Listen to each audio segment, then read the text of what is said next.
Daytona USA is regarded as not only one of the greatest racing games, but one of the greatest games, period. The iconic Daytona is stuck in the heads of millions of race fans. The influence this game had on stock car racing in the early 90s can't be matched, an influence that is still felt strongly to this day. In the early 90s, Sega and Namco had an all-out arcade war. Both companies were trying to establish themselves as the authority in arcade gaming. In 1992, Sega released Virtual Racing, a Formula One arcade game. After the game's success, Sega announced they were teaming up with General Electric to work on a brand new arcade unit. The company was located in Daytona Beach, Florida, and was known at the time for creating military simulated programs. Some people at the company decided to recreate Daytona International Speedway just for the hell of it, put some Formula One cars on there, and see what they could do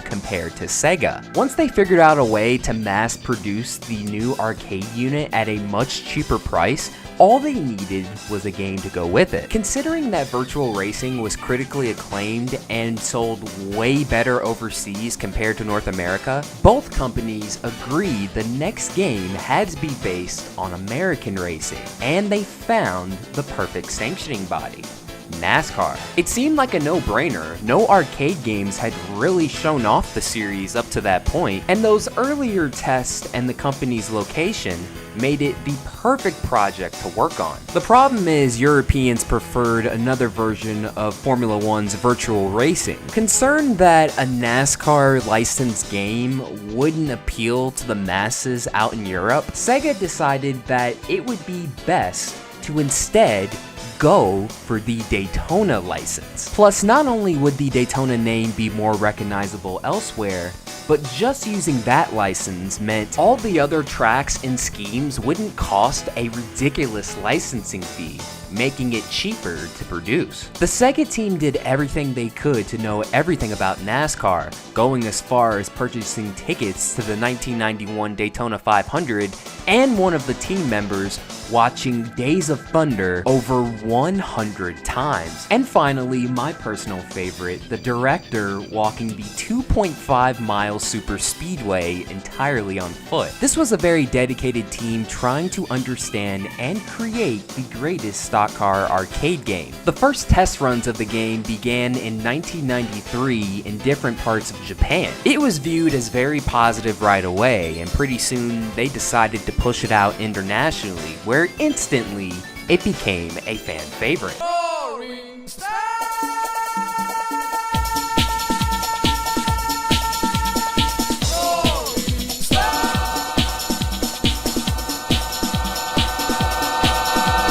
A lot of racing arcade games feel pretty simple to play. Daytona USA is totally different. This is an arcade racing game where you actually have to have some sort of talent. From personal experiences playing this as a kid, it really taught me how to drive cleaner, how to drive the proper way. Because if you didn't and drove way in over your head at some of the tracks, you found yourself in the wall very quickly. There's actually off-throttle time. You have to properly apply the gas and brakes at certain parts of the tracks. And I haven't even mentioned yet that it's a totally different beast on manual. You had 3 different tracks to try and master, beginning with Daytona at the beginner's level all the way to expert. It's a racing game that gave you a lot of satisfaction when you were able to meet the objectives. Conquering this game felt like you were conquering either King Kong or Godzilla. Before Daytona USA's release, Ridge Racer was viewed as the #1 arcade racing game.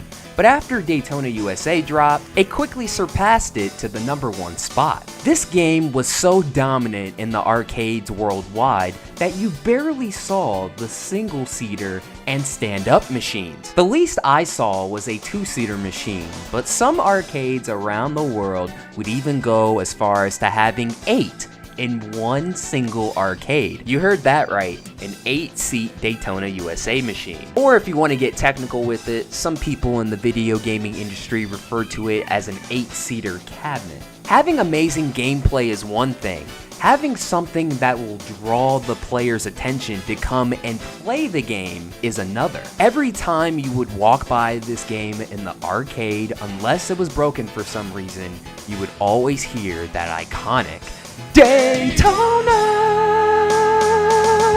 If you didn't end up playing that afterwards, at the very least you looked over to see what was on the screen. With the game's popularity skyrocketing, Sega wanted to try it on console. It was starting to be promoted that the game would be available soon on the Sega Saturn, much to the dismay of many arcade fans. Some people went as far as to not play the arcade version entirely since they had already pre-ordered a Sega Saturn. But much like the Sega Saturn, the game would ultimately flop. And it's safe to assume that some of you watching are probably asking, what the hell is even a Sega Saturn? It was safe to say the console version couldn't take the arcade experience home with it. The console flop, in my opinion, is what really set the tone for the rest of the series.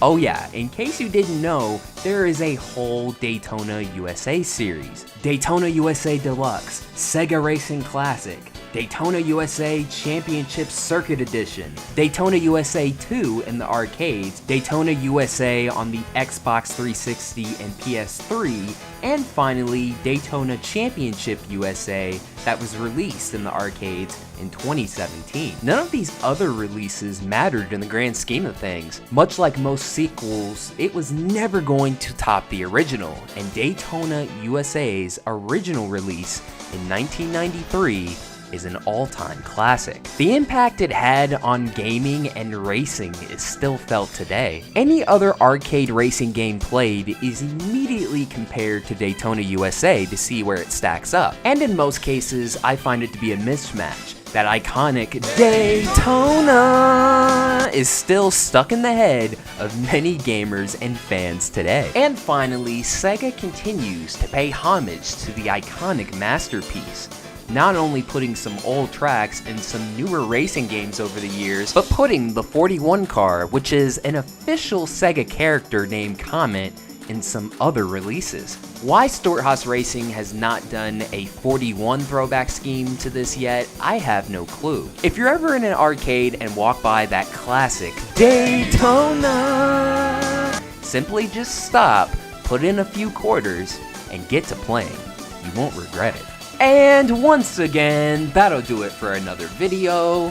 Thank you guys so much for watching. This is Black Flags Matter. Catch you next time.